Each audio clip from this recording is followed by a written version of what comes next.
Di Reskrim Polda Jatim, Kombes Pol Farman mengungkapkan kronologi pelaku berinisial RTH terkait kasus mutilasi wanita yang mayatnya ditemukan dalam koper merah di Ngawi, Jawa Timur. Polisi juga mengungkapkan bahwa pelaku merupakan ketua ranting dari salah satu perguruan pencaksilat di Tulungagung. Yang saya hormati Pak Dirkrim di sini juga hadir Pak Wadir dan Kasubdit Jatangras. Kemudian juga hadir di sini Pak Kabid Lapor, alhamdulillah ya, beliau berkenan hadir di tempat ini dalam rangka rilis kasus yang tentunya sudah ditunggu oleh rekan-rekan sekalian. Baik rekan-rekan sekalian, yang pertama tentunya kami turut berduka cita yang mendalam ya, terkait peristiwa ini. Mari kita sama-sama mendoakan ya, semoga segala dosa almarhumah atas nama UH ini diampuni dosa-dosanya dan semoga keluarga yang ditinggalkan diberikan ketabahan.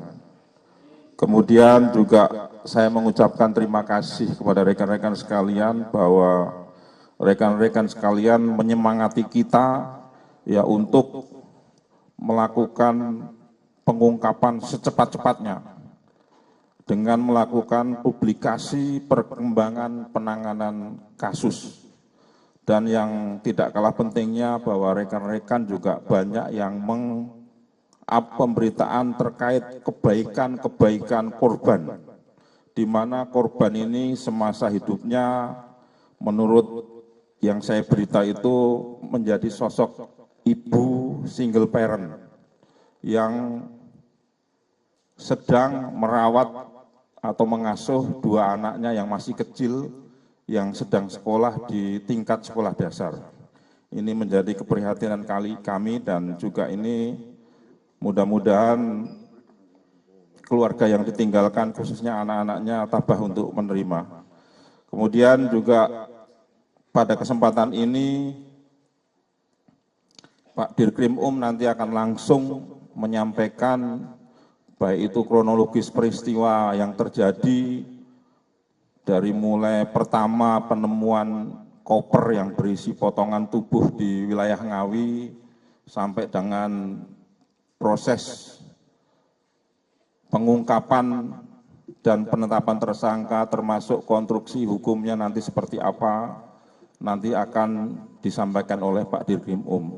Kemudian juga yang perlu menjadi catatan kita di sini bahwa pengungkapan secepat-cepatnya ini kurang lebih 3 hari ya setelah penemuan koper itu, Pak Kapolda Jawa Timur, Irjen Pol Dr. Andes Imam Sugianto langsung memerintahkan Pak Dirkrim Pak Kabid Lapor, Pak Kabid Dokes ya untuk membantu, membackup ya, bahkan mengambil alih ya penanganan kasus ini, dibantu oleh beberapa Polres jajaran, baik itu Ngawi, Kediri, Tulungagung maupun Blitar. Ini kerja kolaborasi antara Polda Jatim dan jajaran sehingga bisa mengungkap peristiwa ini dalam kurun waktu kurang lebih 3 kali 24 jam.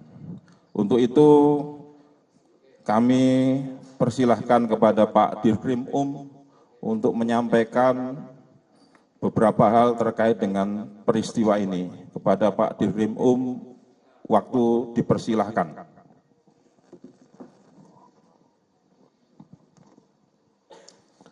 Assalamualaikum warahmatullahi wabarakatuh. Salam sejahtera bagi kita sekalian, Om Swastiastu. Yang saya hormati Bapak Kabid Humas, yang saya hormati Bapak Kabid Lapor, yang saya hormati Pak Wadir, Kasubdit Jatandras, para kasat di sini yang hadir dari Kasat Ngawi, Tulungagung, dan Kediri, rekan-rekan media yang saya hormati. Pertama-tama mari kita tundukkan kepala, kita doakan kepada korban, kita doakan yang terbaik, semoga diampuni segala kesalahannya dan diberikan tempat yang termulia di sisinya. Amin. Yang kedua, Alhamdulillah wa syukurillah atas perintah Bapak Kapolda Jawa Timur, kami sudah menindaklanjuti dari Direktorat bersama jajaran, para kasat, semua terlibat, dan Kasubdit Jatandras sebagai leading sektor telah berhasil mengungkap tentang adanya temuan koper berwarna merah. Kemudian kita tindak lanjuti, ternyata yang di dalamnya berisi seorang mayat tanpa identitas dengan kepala yang tidak ada, kemudian kaki sampai dengan batas pangkal paha sebelah kiri tidak ada, dan betis sampai dengan lutut sebelah kanan tidak ada. Alhamdulillah setelah melalui serangkaian penyelidikan dan penyidikan yang kami lakukan, kemarin sekitar tanggal 26 pukul 24 TAN, kami berhasil bersama-sama mengungkap dan menangkap pelaku pembunuhan berencana dan mutilasi terhadap korban UK, di mana tersangka ini sudah kami tetapkan sebagai tersangka dengan inisial RTH atau alias A, sebagaimana yang rekan-rekan tulis di beberapa waktu yang lalu. Rekan-rekan, perlu kami sampaikan bahwa kejadian sebenarnya ini sudah direncanakan oleh pelaku jauh hari. Itu mengapa kemudian pelaku ini mengajak bertemu korban di salah satu hotel di wilayah Kediri. Kemudian di sana sekitar tanggal 19 mulai check-in malam, kemudian berdasarkan pengakuan ada percekcokan dan terjadilah korban dicekik oleh yang bersangkutan, tersangka, sehingga meninggal dunia. Adapun setelah meninggal dunia, pelaku merasa kebingungan dan mulai berpikir untuk membuang dari mayat yang sudah dibunuh ini. Caranya bagaimana? Yaitu pertama menyiapkan koper. Koper ini diambil di rumah, kemudian juga menyiapkan beberapa barang yang dibutuhkan, antara lain plastik, lakban, termasuk pisau, ya, yang dibeli di salah satu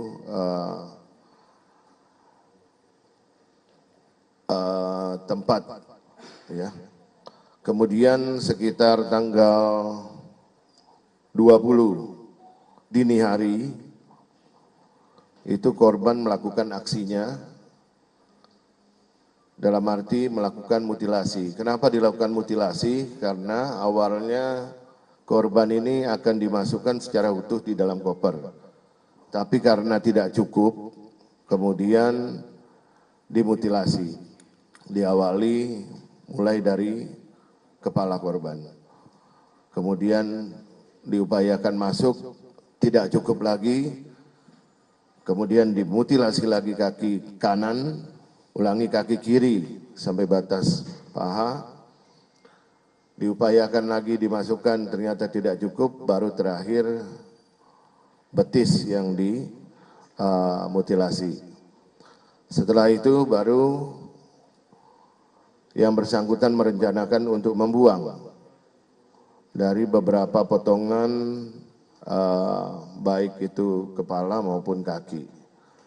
Yang pertama kali dibuang itu bagian kaki di daerah Trenggalek. Nah, kemudian upaya untuk membuang kepala ini sempat dilakukan pada saat membuang itu. Kepala terbentur dari jendela sehingga kembali kepalanya itu. Itu sempat diurung perbuatan membuang kepala itu. Keesokan harinya baru dilakukan pembuangan yang kedua di Ponorogo. Sedangkan untuk tubuh dibuang di daerah Ngawi. Rekan-rekan, kami sudah melakukan serangkaian tindakan penyidikan. Kami ikut sertakan dalam penyidikan ini dari Bitlab 4 untuk mendapatkan scientific evidence, ya, sehingga pasal yang kami pergunakan untuk menjerat tersangka ini betul-betul bisa dibuktikan secara saintifik. Mungkin dari kami itu secara saintifik nanti kami serahkan kepada Kabid Lab 4 untuk bisa menjelaskan. Demikian Pak Dirmantur. Terima kasih Pak Dirkrim Kemudian selanjutnya kami serahkan ke Pak Kabid Lab 4 terkait dengan temuan-temuan di beberapa TKP yang sudah dilakukan penelitian oleh laboratorium forensik. Waktu dan tempat diaturkan. Bismillahirrahmanirrahim. Assalamualaikum warahmatullahi wabarakatuh. Selamat pagi dan salam sejahtera untuk kita semua. Om Swastiastu, Namo Buddhaya, salam kebajikan, dan salam presisi. Yang saya hormati Dirkrim Polda Jawa Timur, Kapitumas Polda Jawa Timur, Kanit Jatanras, dan rekan-rekan awak media yang saya cintai dan saya banggakan. Izinkan pada kesempatan ini, kami dari Laboratorium Forensik Polda Jawa Timur telah melaksanakan kolaborasi bersama komunitas forensik, begitu juga dengan para penyidik, dan Laboratorium Forensik telah melaksanakan pemeriksaan teknik kriminalistik di tempat kejadian perkara, begitu juga melakukan pemeriksaan laboratoris kriminalistik barang bukti dengan metode scientific crime investigation. Adapun hasilnya yaitu yang pertama, barang bukti sitaan dari Polres Ngawi, yaitu yang berupa tulang klavikula bagian kanan panjang sekitar 15 cm yang diambil dari hasil otopsi mayat yang tidak utuh termutilasi, tanpa kepala, dan sebagian kaki tidak ada dalam koper, yaitu di Rumah Sakit Ngawi sebagai terduga korban UH. Kemudian selanjutnya darah segar dari Ibu Sulatemi, ini merupakan ibu kandung korban UH. Kemudian selanjutnya hasil running dengan alat rapid hit ID DNA didapatkan hasil bahwa tulang tersebut identik atau match sebagai anak kandung biologis dari DNA darah segar milik ibu kandung tersebut. Kemudian yang berikutnya, ini hasilnya rekan-rekan, ya, secara scientific crime investigation. Kemudian berikutnya adalah hasil pemeriksaan teknik kriminalistik di tempat kejadian perkara. Kami dapatkan, yaitu yang pertama, resapan darah yang diambil di kasa, diambil di dinding sisi sebelah utara dalam kamar 303. Kemudian yang kedua, resapan darah di kasa yang diambil di lantai dekat pembuangan air kamar mandi. Ini positif darah manusia. Dan yang tadi adalah positif darah manusia juga. Kemudian yang berikutnya, resapan darah di kasa yang diambil di lantai kamar mandi depan kloset, positif darah manusia. Kemudian sebilah pisau dengan sarung sajam plastik warna hijau, panjang sekitar 20 cm, ini negatif darah. Kemudian berikutnya, sepotong celana panjang warna coklat milik tersangka, atas nama RTH ini positif darah manusia. Kemudian sepotong kaos lengan pendek warna hitam milik tersangka RTH negatif darah. Kemudian mobil Toyota Veloz warna putih nopol AG 1179 TE negatif darah. Kemudian yang berikutnya ada 4 handphone saat ini dalam proses pemeriksaan secara laboratorium kriminalistik. Kemudian berikutnya adalah 4 rekaman CCTV dalam proses pemeriksaan, tetapi sudah kita periksa ini, hasilnya nanti akan saya sampaikan. Kemudian hasil running lanjutan profiling DNA dengan alat rapid hit ID DNA menunjukkan bahwa profil barang bukti yang tadi saya sebutkan, yaitu resapan darah di kasa yang diambil di lantai dekat pembuangan kamar mandi dengan celana panjang milik tersangka RTH adalah match dan identik dengan barang bukti tulang klavikula yang telah kita periksa. Tentunya hal ini rekan-rekan sebagai petunjuk utama bahwa terjadinya tindak pidana perbuatan tersebut adalah pembunuhan yang kita buktikan secara scientific crime investigation. Kemudian yang selanjutnya, kami telah melaksanakan pemeriksaan terhadap CCTV, yaitu secara digital forensik. Ditemukan 2 channel CCTV, satu channel 10 dan channel 13, yang mana channel 10 pada tanggal 20 Januari 2025 pukul 01.33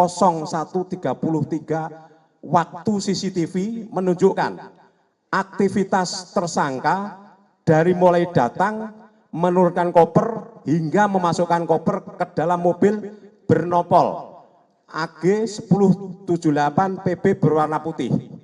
Ini ada gambarnya rekan-rekan. Kemudian channel 13 pada tanggal 20 Januari 2025 pukul 05.4409 waktu CCTV menunjukkan mobil dikendari tersangka bernopol AG 1078 PB berwarna putih meninggalkan Hotel Adi Surya.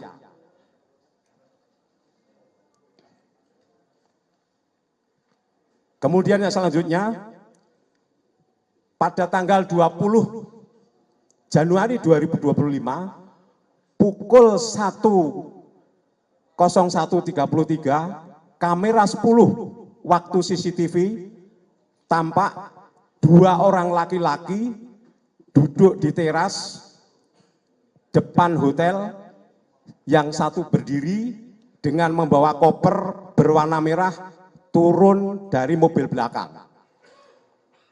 Ini seperti ini hasil CCTV. Yang selanjutnya,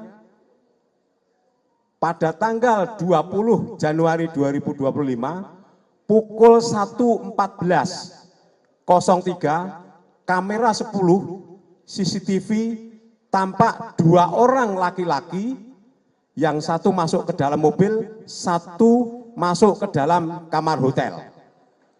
Ini kan. Kemudian yang berikutnya, pada tanggal 20 Januari 25, pukul 5.16.05, kamera 10 waktu CCTV tampak 1 orang laki-laki keluar dari arah kanan mobil bernopol AG 1078 PB berwarna putih seperti ini. Kemudian berikutnya, pada tanggal 20 Januari 2025 pukul 5.29.28, kamera 10 waktu CCTV tampak 2 orang laki-laki duduk di teras halaman depan hotel, yang satu berdiri dengan yang satu membawa koper berwarna merah. Kemudian yang selanjutnya, pada tanggal 20 Januari 2025, pukul 5:25:37, kamera 10 waktu CCTV, tampak 2 orang laki-laki, satu duduk di teras halaman depan hotel, berdiri dengan membawa koper berwarna merah, dimasukkan di dalam mobil. Kemudian yang terakhir, pada tanggal 20 Januari 2025, pukul 5:44:09, kamera 13 waktu CCTV mobil bernopol AG 1078 PB berwarna putih meninggalkan hotel. Saya rasa demikian rekan-rekan hasil laboratorium forensik yang telah kami laksanakan dalam rangka membantu bantuan teknis kepolisian secara scientific crime investigation. Terima kasih. Wassalamualaikum warahmatullahi wabarakatuh. Terima kasih. Terima kasih Pak Kabid Lafor. Barangkali rekan-rekan ada yang mau ditanyakan? Ya, Bim. Kasih mic, ada mic nggak? Ini nih.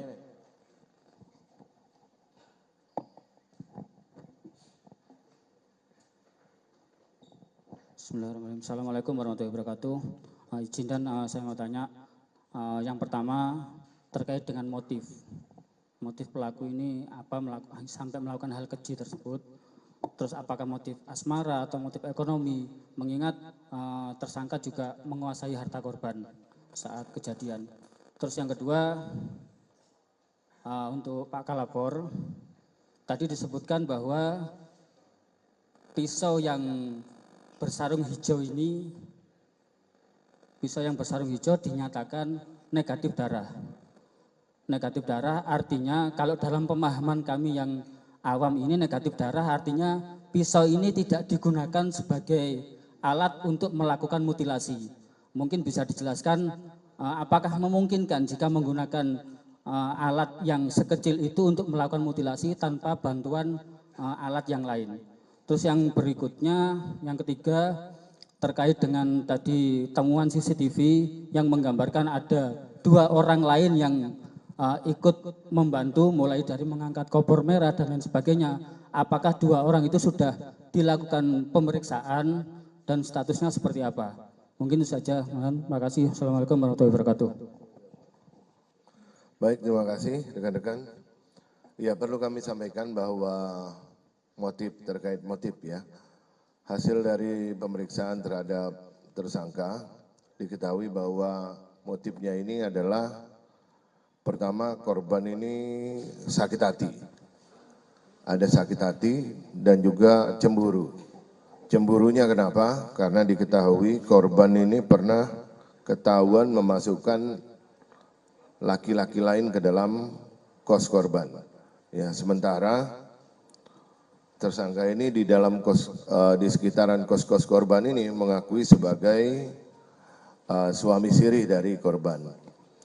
Kemudian korban ini juga sering minta uang kepada pelaku. Makanya pada saat tanggal 19, pada saat pertemuan di hotel di Kediri, itu memang tersangka sudah menyiapkan uang 1 juta rupiah untuk diberikan kepada korban, karena sebelumnya memang sudah ada chat-chatan melalui WhatsApp. Lainnya lagi apa sakit hatinya, bahwa berdasarkan hasil pemeriksaan tersangka ini juga memiliki seorang anak perempuan, di mana korban ini pernah berucap kepada tersangka bahwa korban mendoakan kalau nanti sudah besar anaknya ini menjadi, mohon maaf, PSK. Itu juga membuat tersangka ini sakit hati. Lainnya dari hasil pemeriksaan bahwa korban tidak terima karena pelaku ini memiliki anak yang kedua, sehingga dari korban sendiri ya sempat melontarkan supaya pelaku ini menghilangkan anak keduanya. Itu motifnya yang kami ketahui berdasarkan hasil pemeriksaan terhadap tersangka. Betul tadi yang disampaikan oleh Kabid Lapfor bahwa berdasarkan CCTV ada 2 orang di situ. 2 orang di situ adalah satu tersangka yaitu RTH alias A, yang satu lagi sudah kita amankan dan sudah kita periksa untuk mendalami peran dari yang bersangkutan. Karena sementara hasil pemeriksaan yang bersangkutan adalah masih kerabat dari tersangka, kemudian dimintai tolong untuk ngedrop tersangka ini ke rumah neneknya di daerah Tulungagung, rumah kosong.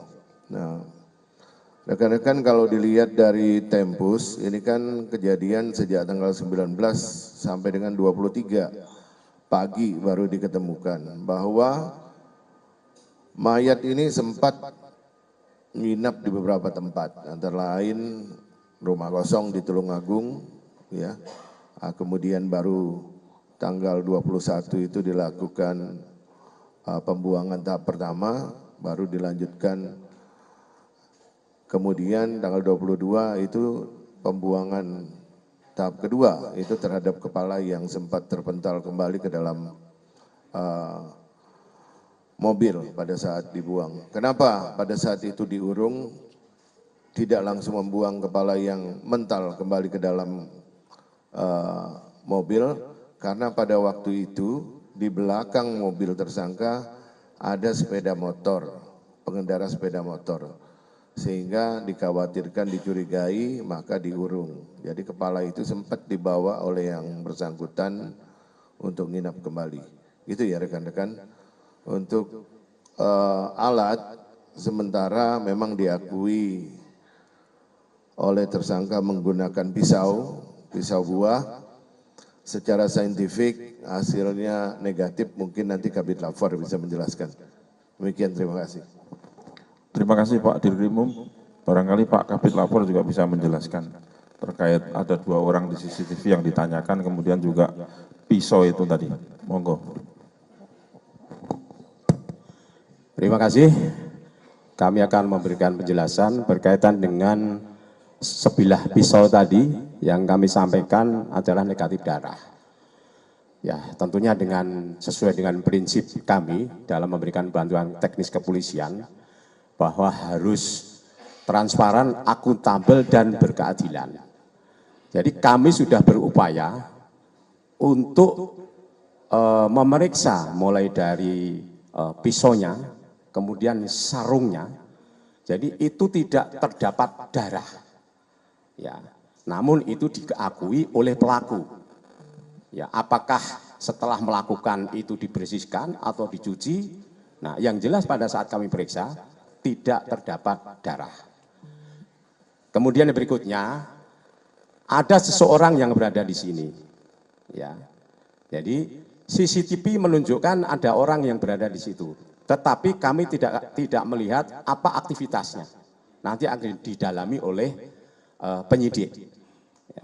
Demikian, terima kasih. Ya, ya mau ngomong.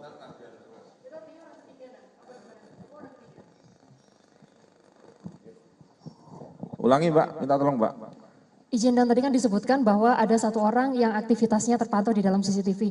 Itu apakah orang ketiga atau 2 orang itu? Terus untuk apakah memungkinkan kalau yang bersangkutan ini membawa alat lain untuk kemudian melakukan mutilasi selain dengan pisau yang tadi diakui?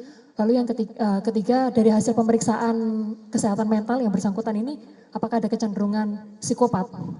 Terima kasih. Ya baik rekan-rekan, tadi sudah saya sampaikan bahwa yang ada di CCTV sebagaimana yang disampaikan oleh Kabid Lapfor itu terlihat 2 orang. 2 orang itu adalah satu tersangka, satu lagi itu adalah yang saya sampaikan tadi kerabat dari tersangka. Perannya apa sampai dengan saat ini kita lakukan pemeriksaan itu masih dalam tahap beliau diminta untuk ngedrop tersangka ini ke hotel gitu ya. Dari hotel ini jadi saya sampaikan kepada rekan-rekan ketika tanggal 19 itu datang tersangka itu menggunakan Grab. Nah ketika selesai melakukan perbuatan sekitar 23.30 itu baru mencekik. Kemudian ditinggal korban itu di dalam hotel, kemudian tersangka ini menghubungi kerabatnya itu, minta tolong dijemput. Kemudian setelah dijemput, minta tolong diantarkan ke rumah neneknya yang di Tulungagung, rumah kosong itu. Ya. Nah, peran sementara yang baru kami dapatkan itu, apakah turut melakukan perbuatan pidananya masih kami dalami. Itu ya. Kemudian terkait apakah ini psikopat, saya kira bukan kapasitas saya untuk menjawab, tapi ini akan menjadi bahan pertimbangan bagi kami. Akan kami periksakan juga ke psikiater nantinya. Itu ya Mbak Ika ya. Terima kasih ya. Cukup ya rekan-rekan? Cukup kita.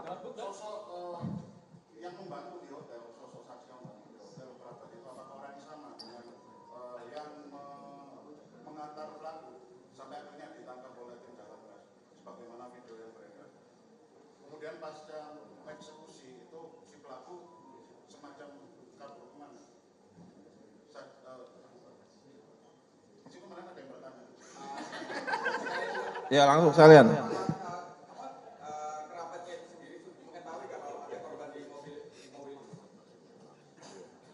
Ya, tadi saya sampaikan rekan-rekan, kami masih mendalami ya peran dari kerabatnya ini.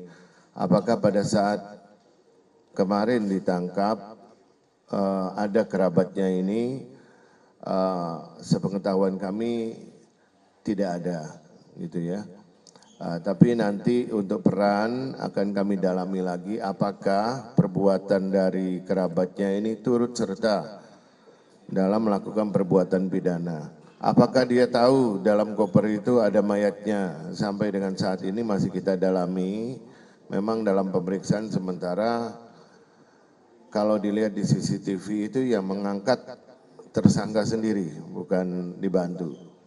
Perannya itu sementara hanya baru sebatas antar jemput, ya, itu ya. Ya cukup ya rekan-rekan. Ya wis satu lagi. Ya. Kowe wis tadi. Nah itu yang belum, yang sudah, yang belum. Ya. Wahyu, apa? Iya, rekan-rekan, pasal yang dipersangkakan kami tentunya pertama dari hasil penyidikan dan pemeriksaan yang kita lakukan, kita terapkan pasal pembunuhan berencana 340 KUHP, tapi kita juga subsidiar dengan 338 pembunuhan dan lebih subsidiar lagi dengan 351 ayat 3 KUHP. Dengan ancaman hukuman mati atau seumur hidup. Itu ya rekan-rekan ya. Ya cukup ya. Baik cukup. Ya cukup. Kita langsung ke barang bukti. Ya terima kasih.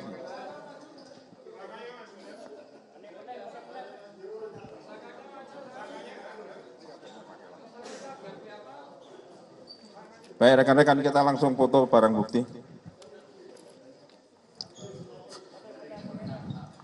Ini barangkali nanti bisa dijelaskan oleh Pak Direktur atau Pak Kasubdit beberapa barang bukti yang temuan. Monggo, mulai dari kunci, Pak Kasat ini, Pak Kasat dari Blitar mana? Temuan-temuan, monggo. Monggo sini Pak Kasat.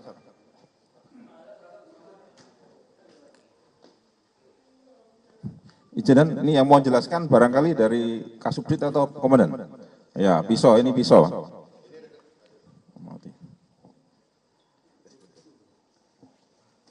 Rekan-rekan, ini pisau yang diakui sementara yang digunakan untuk memutilasi korban. Ya, kita masih dalami apakah betul ini adalah alat yang digunakan untuk mutilasi tersebut atau ada alat lainnya untuk melakukan mutilasi tersebut. Oh ya, sorry.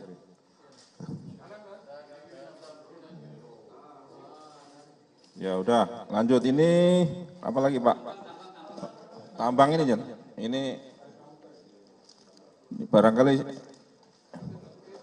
digunakan untuk ini Pak Wadir. Ini tambang, ya tambang yang digunakan untuk mengikat tubuh yang ketika di dalam koper sehingga agak bisa dimasukkan ke dalam. Termasuk ini ya Pak Direktur, ini juga sama, tambang juga untuk mengikat ya. Untuk mengikat termasuk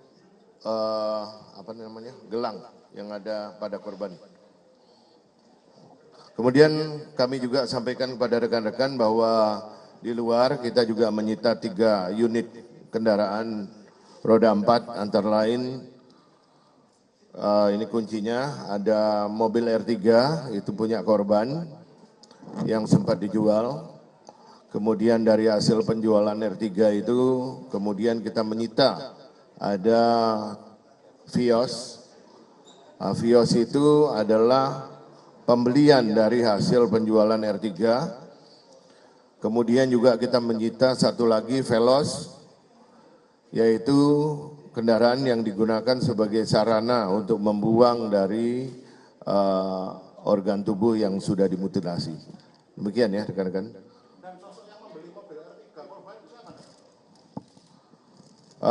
Hasil penyidikan yang kita ketahui bahwa yang membeli itu seseorang warga di Kediri. Sudah kita mintai keterangan. Ya.